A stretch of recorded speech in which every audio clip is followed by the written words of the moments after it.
ถูกเขาวิ่งราวยับเยิ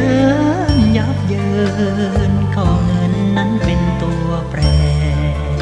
มรสุมมารุมรังแกโดนลอยแพแพ้เงินเดินงามเจ็บใจเหลือทนแพ้เวทมนต์คนรวยกว่าเราโธ่เอ้ยพระเจ้าทิ้งเราให้จนแสนจนไม่ว่าไม่มาตามทูล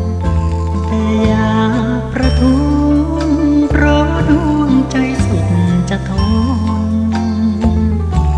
บอกว่าพระพรหมถ้าผมรังแกคนจนยิ่ง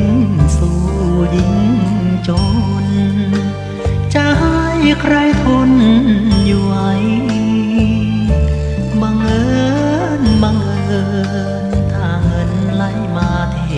มาวันนั้นฉันพอลืมตามี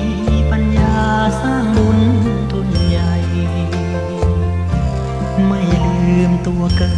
นเที่ยวใช้เงินรังแกใครไม่คิดแย่งใครแล้วไปทำบุญท